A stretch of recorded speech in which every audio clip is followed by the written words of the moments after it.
पाकिस्तान पंजाब का एक शहर है, वहां पे मैंने एक सीरा का सेशन किया। रो रहे, घिग्गियां बन गई हैं, घिग्गियां बन गई, लिटरली रो रहे हैं।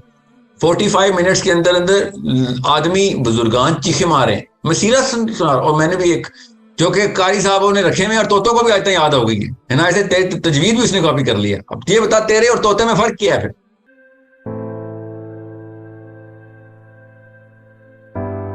मेडिटेशन क्या है? ठीक है, और ये इंग्लिश वाले और ये योगीज और योगा वाले और जितने भी स्पिरिचुअल मंत्रा वाले दलाई लामास के मेडिटेशन को 1 सेकंड के लिए साइड पे रखें और मेडिटेशन के कॉन्सेप्ट को समझें।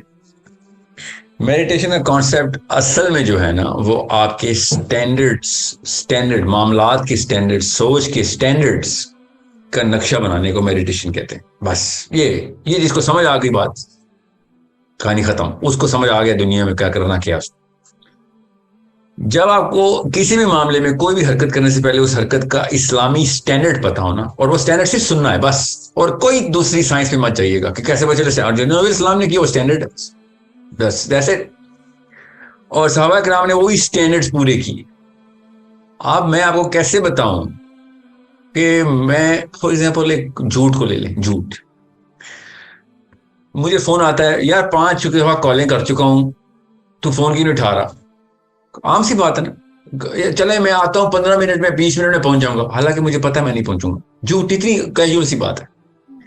स्टैंडर्ड देखें, इस्लाम ने किस तरीके से इन तमाम तरह, मैं भी इखलाकी मामला बताया, झूठ तो इखलाकी मामला है ना। हर तरह की सोच आपको प्लॉट करने आनी चाहिए कि मेरी लाइफ में, मेरे खानदान वालों की लाइफ में सोच क्या है जो प्रिवेलेंट है। ये नजर आए, एक दफा एक सिरा मिलेगा, सारी डोर आपके हाथ में आ जाएगी, फिक्र नहीं करें। सोचना पड़ता है बस, अकेले में मुआयना करेंगे, लोगों में रहेंगे, अपना मुआयना अकेले में करेंगे, जिंदगी लोगों में ही गुजारेंगे, सोचेंगे अकेले में। ये असूल याद रखिएगा। एक तो आपको सोचने की प्रैक्टिस हो गई ना, तो आप 50,000 बंदों के सेंटर में बैठ के भी सोच रहे होंगे और कोई तकलीफ नहीं हो रही होगी, क्रूज कंट्रोल पर। अगर आपकी प्रैक्टिस ही नहीं है तो फिर वही सोचेंगे जो लोग सोच रहे हैं, जो लोग बोल रहे हैं। अगर आप वही सोचेंगे जो लोग बोल रहे हैं, जो लोगों की डिस्कशन है, तो आपकी तो अभी हस्ती डिफाइन ही नहीं हुई। You are not even existing in this planet. साहबा की बात और अंबिया की बात छोड़ दें, इस्लाम is a very different ball game. इस्लाम की बॉल गेम के अंदर, इस्लाम की पूरी मैट्रिक्स के अंदर एक इंसान की सेल्फ अवेयरनेस 100% होनी जरूरी है। उसको पता हो मेरी सेल्फ एस्टीम कितनी लो है, उसको पता हो मेरी सेल्फ वर्थ क्या है, उसको पता हो मैंने अपनी वर्थ को अल्लाह से कैसे अटैच किया हुआ। लोगों ने कहां पे कोताहियां करनी ही करनी है, बिकॉज सोच इस वक्त उनकी किस लेवल पे है। आपको पता, मैं पब्लिक में 50 चीजें ऐसी जो सवाल मेरे तक आते हैं, मैं इग्नोर करके साइड पे रहता हूं कि अगर मैंने इसका जवाब भी दे दिया, तो जिस स्टैंडर्ड पे इस वक्त पाकिस्तानी सोच रहे हैं ना, जिस स्टैंडर्ड पे सोच रहा है। मैंने अभी एक क्वेश्चन का आंसर किया, अभी रिसेंटली एक बंदे ने कोई तोहमत लगा दी थी मेरे ऊपर, मैंने उसके स्टूडेंट ने या उसी ने या पता नहीं कौन था, उसने सवाल किया और मैंने उसके जवाब में एक बात की। आपको मैं हैरान हूं कि लोगों के स्टैंडर्ड ऑफ थॉट कहां तक जा चुके हैं। मेरी तरफ से सोचना शुरू कर दिया भाई साहब ने कि असल में इसने ये सोचा होगा, इसलिए उसने ये कहा है। आपको कैसे पता कि मैंने क्या सोचा होगा इसलिए मैंने ये कहा है? 18 लाख किस्म की सोचें आती, फिर एक जुमला तरतीब होता है। आपको वो नहीं सोच पता जो कि गंदी सोच थी, निचली सोच थी, किबर की सोच, आपने खुद ही मफरूजा लगा दिए, बिकॉज आपकी अपनी स्टैंडर्ड ऑफ थॉट थी। सो मैं आपको कुछ भी बताऊंगा, मैं पाकिस्तान की बहुत डिटेल मैपिंग कर चुका हूं। कॉर्पोरेट में करोड़ों रुपया लेने वाले डिपार्टमेंट्स, 10-10, 20-20 लाख सैलरी वाले लोग, दुनिया एक्सपोर्ट, हार्वर्ड से होके आए, मगर अपना देसीपन निकाल नहीं सक रहे हैं। और वो क्या कर रहे हैं? और ये बाय द वे साहबा भी इसी तरीके से मैपिंग कर रहे थे। मैं आपको इसकी मिसाल अबू बकर सिद्दीक से देता हूं। अबू बकर सिद्दीक ने कैसे नक्शा खींचा। साहबा ने जब कंप्लेन की कि ये लो क्लास, पैसों वाले नहीं, पैसे इनके पास ज्यादा थे, मेंटली लो क्लास थी इनकी, क्लासिफिकेशन को क्लास कहते हैं, इनकी क्लासिफिकेशन ऑफ थॉट ही नीचे की, इस्लाम को गंदा करना शुरू कर दिया इन्होंने आके। अबू बकर सिद्दीक को कंप्लेंट आई जब इस्लाम पूरी तरह फैल रहा था ना, तो लोग जोक दर जोक आ रहे थे और आर्मी में भी इनरोल कर रहे थे। सारा फराइज तो पता था सबको। और आर्मी के कैंप्स में वो हरकतें शुरू हो गई थी जो कि मतलब माल गनीमत के ऊपर, आपसी मामलात के ऊपर बदअखलाकियां, दुश्मन के साथ बदअखलाकियां। इस्लाम के स्टैंडर्ड समझें आप, इस स्टैंडर्ड पे आपने काम करना है। तो इस्लाम, नबी इस्लाम ने सहाबा को सोच की स्टैंडर्ड सेट करके दिए, फिर अमल के थ्रू, अमल के, क्योंकि दूसरा तरीका होता है एक अमल ही अच्छा चल रहा हो तो लोगों की सोच अच्छी बन जाती। अच्छे माँ बाप के घर वाले बच्चे जो होते हैं, जितने मर्जी इधर उधर के मामलात कर रहे हैं, वो अपनी तरबियत के स्टैंडर्ड्स बता रहे होते हैं, और बुरे माँ बाप के बच्चे भी बुरे लोअर स्टैंडर्ड्स बता रहे होते हैं। उनको पता ही नहीं होता कि स्टैंडर्ड्स बता रहे हैं। जिसे घर में गालियां चल रही होती हैं, उसके बच्चा बाहर भी गालियां दे रहा होता है। जिसे घर में झूठ चल रहा होता है, उसका बच्चा सच बोलने वाले की इज्जत ही नहीं करता। ठीक है। जिसके घर में गीबतें चल रही होती हैं, उसको अजीब लगता है जब बात करने से पहले या किसी के बारे में कोई राय बताने से पहले उसको कोई एक सेकंड के लिए तरद्दुद ही नहीं होता। ये सारे स्टैंडर्ड्स हैं। अब मैं वो खाली अमाल बता रहा हूं, असल में सोच के भी स्टैंडर्ड्स हैं। और मैं वो कैसे बताऊं कि मैं आज 2 घंटे का लेक्चर मैंने दिया है, और 2 घंटे के अंदर मैं सिर्फ और सिर्फ एक लो स्टैंडर्ड को अंडरस्टैंड करने की मैंने एक लेक्चर रिकॉर्ड कराया। मैं पब्लिक था कि स्टैंडर्ड लो को पता कैसे चले कि हमारे स्टैंडर्ड लो हैं। आपको आसान तरीका बताता हूं, इसके शॉर्टकट्स भी हैं साइकोलॉजी में। आप हाई स्टैंडर्ड लोगों में चले जाएं, वापस आएंगे, आपको औकात नजर आ जाएगी उसकी। ठीक है। और उसका तरीका क्या है? हमें कोई अमेरिका कनाडा जानते हैं जाना, उनके स्टैंडर्ड पता नहीं क्या है। मुझे तो पता है कि किस तरीके से देखते हैं वो। बहरहाल उनकी मैं मिसाल नहीं दे रहा हूं। आप अगर सीरा पढ़ेंगे और नफ्सियाती एंगल से नहीं पढ़ेंगे, साइकोलॉजी के एंगल से, तो फिर आपको नबी इस्लाम के स्टैंडर्ड भी नहीं चलेंगे, हिस्ट्री की किताब लगेगी। अगर आपने शमाइल पढ़े नबी इस्लाम की और सीरा पढ़ ली, तो आपको स्टैंडर्ड पर चल गए, कायनात के टॉप स्टैंडर्ड आपके पास। मगर अगर आपने स्टैंडर्ड देखने ही नहीं है, तो बस फिर बरकत लें और फिर आंसू बहा रहे हैं लोग बैठ के। मैं सीरा का सेशन कर रहा हूं, लोग आंसू बहा रहे हैं, मैं पब्लिक की बात बता रहा हूं। एक पाकिस्तान पंजाब का एक शहर है, वहां पे मैंने एक सीरा का सेशन किया, रो रहे, घिग्गियां बन गई हैं, घिग्गियां बन गई, लिटरली रो रहे हैं। 45 मिनट्स के अंदर अंदर आदमी बुजुर्गान चीखे मारे। मैं सीरा सुना। और मैंने भी एक मतलब हजरत फातिमा ने जब अपनी बहन को मक्का से मदीना ले जाने के लिए हिजरत के वक्त जो वाकया हुआ था, फातिमा को पढ़े, आपको पता चले क्या है। और जिस तरीके से फातिमा ने अपनी बहन को मक्का से मदीना पहुंचाया, वो मैं सुना रहा था। उस वक्त सीरा में वो वाला चैप्टर चल रहा था। तो her sister was pregnant and she, और शोहर मान नहीं रहे थे, and so many problems. Fatima was fighting alone, a girl is doing all of this. और नबी इस्लाम ने किस तरीके से फिर मतलब क्या वाकया था ये, मैं वो क्या बताऊं, मैं कहीं और नहीं जाना चाह रहा हूं बात को लेके। लोग रो रहे हैं, मैं भी रो रहा हूं। लोगों को रोने को देखो, वैसे ही आप जल्दी रो पड़ते हैं। तो फिर मैंने कहा क्या बात है, इंप्रेशन तो ये आता कि उस जगह पहुंच गए हैं जिस जगह पे सहाबा थे। नहीं, आधे घंटे के अंदर अंदर, 45 मिनट का सेशन था, 15 मिनट रखी हुए था, 15 मिनट के अंदर अंदर खाने की ब्रेक हुई। खाना मतलब वो डिनर था। मजाल है किसी ने किसी, मतलब मैं हैरान हूं, किसी का हाथ भी ना खा गया हो। मैं ये डर रहा था किसी के ऊपर कोई, मतलब इस लेवल के पाकिस्तानी अभी रो रहे थे। और मेरे तो उस बाबा जी का मतलब शक्ल भी, मैंने उनके पास गया हूं फिर, जो वो हरकतें कर रहे थे ना खाने के ऊपर, और जिस तरीके से वो हरकतें लोगों के साथ कर रहे थे।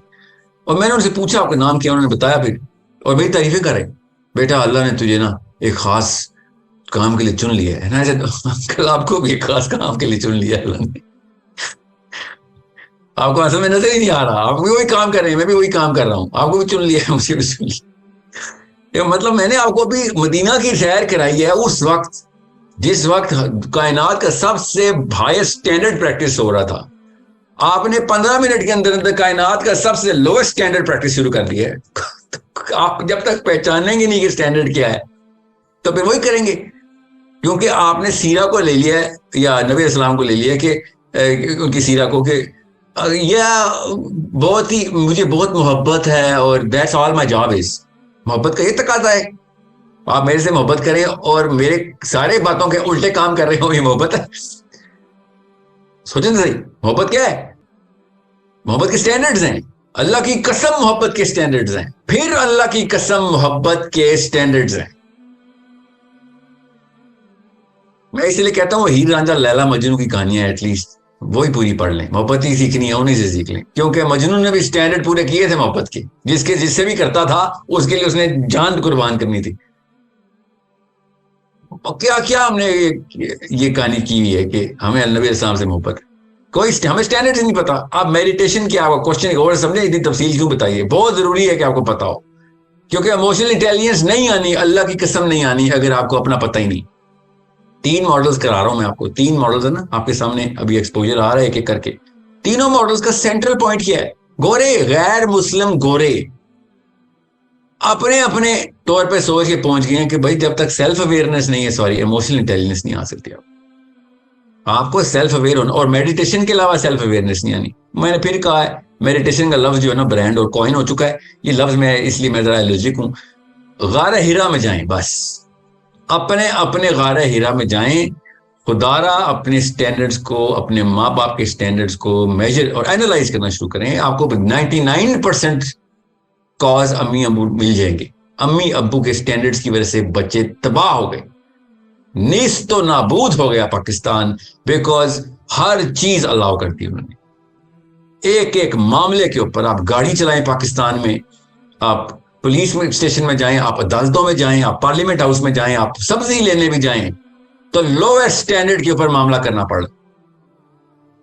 और हर बंदा, क्यों हम कहते हैं यार इसके ऊपर तो शैतान आया हुआ है, ये जस्टिफाई कर रहा है गुनाह को। जस्टिफिकेशन का असल में स्टैंडर्ड होता है। साहबा कभी भी नहीं स्टैंडर्ड पे आए थे, इसे जस्टिफाई करते ही नहीं थे। गुनाह करके जाता था, आसमान से बिजली गिरी एक साहबी पे, अकेले में जाके धाड़े मार के सजदे करता था। गुनाह तो हो जाते हैं इंसान से, मगर हम अगर जस्टिफिकेशन पे आ जाए कि हम, मेरा तो मामला ऐसा है। मैं आपको बता रहा हूं ना, अपने बच्चों को ट्रेनिंग देनी पड़ी है। मैंने एक सेशन करा था 1-on-1, वेरी मतलब one of the finest people I know. और मैंने कहा अपने बच्चों को झूठ की ट्रेनिंग क्यों दे? कहता फिर रोड कैसे क्रॉस करेगा? यार पाकिस्तान में सर्वाइव करने के लिए करना पड़ता है। पाकिस्तान में सर्वाइव करना, पर्पस चेक करें, स्टैंडर्ड ऑफ पर्पस सेटिंग क्या की हुई है। स्टैंडर्ड है ये, स्टैंडर्ड ऑफ थॉट है। पाकिस्तान में सर्वाइव करना आपने, ये इसलिए आए दुनिया में पाकिस्तान में सर्वाइव करना, नहीं सर्वाइव तो करना है हमने। एक भी साहबी एक दफा भी लाइफ में 70-70 साल की उम्र में जुमला नहीं बोला, और हम रोज 10 दफा बोलते हैं। उनको नहीं सर्वाइव करना था, अल्लाह ने उनको नहीं 70-70 साल उम्रें दी। हमने खुद बनाया हुआ स्टैंडर्ड कि मैं ये करूंगा तो लंबी उम्र पाऊंगा, मैं ये करूंगा तो कामयाबी मिले, मैं ये करूंगा तो फिर हर चीज की केमिस्ट्री मुझे पढ़े ना। So meditation is all about knowing your philosophy. Philosophy का क्या मतलब है? स्टैंडर्ड ऑफ थॉट क्या है, और देन स्टैंडर्ड ऑफ प्रैक्टिस क्या है। आपको मैं कहा ना, कितनी दफा बताऊं, एक दफा हम गारे हिरा में चले गए ना, उस सीरा के अंदर, और पता चल गया ना लोगों को, और बच्चों को बता दिया हमने कि गारे हिरा में हो क्या रहा था, तो आपको पता चलेगा कि पहले नबी इस्लाम ने अपनी किताब पढ़ी, पूरी तरह पढ़ ली, तो अल्लाह ने कहा तूने अपनी किताब पढ़ ली है, ये ले अब मेरी किताब पढ़। ऐसे नहीं कुरान समझ आना। कुरान के स्टैंडर्ड्स इतने ऊपर है कि आम पाकिस्तानी बंदा कुरान की एक भी आयत नहीं पूरी कर सकता, साल पूरा भी लगा रहे। इतने हाई स्टैंडर्ड की किताब को इतना लो स्टैंडर्ड बंदा कैसे पूरा करे?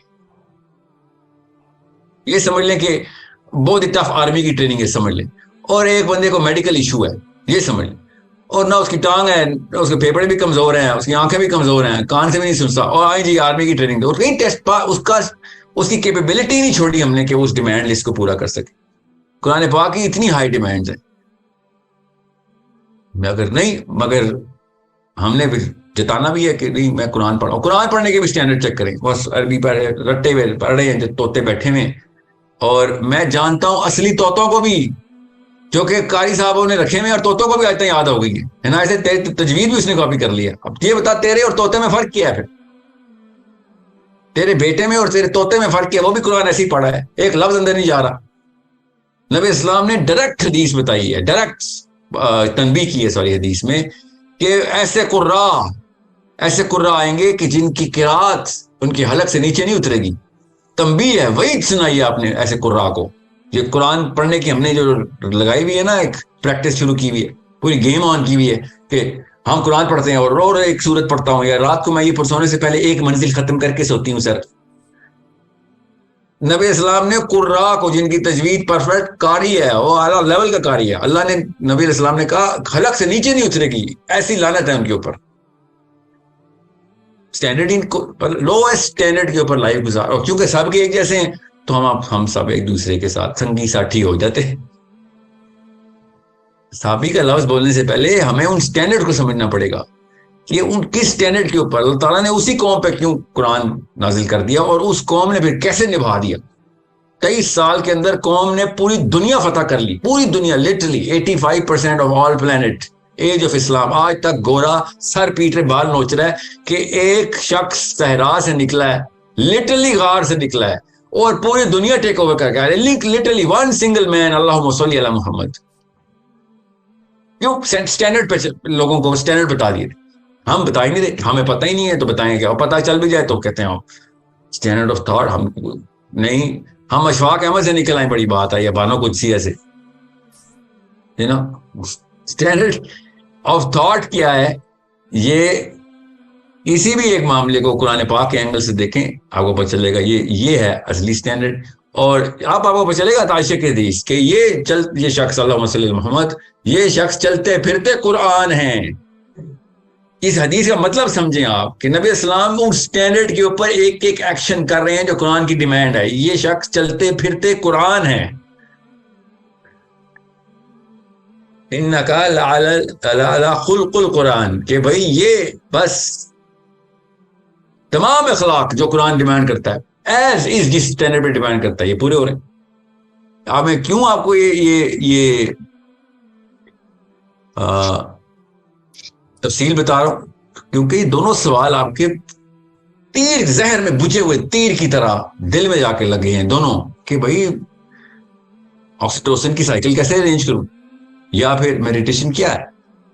ये अच्छी बात है, आपके बैच ने इमोशनल इंटेलिजेंस की क्लास में ही पूछ लिया। बहुत जरूरी है कि आपको पता हो कि किस तरीके से इसको देखना है।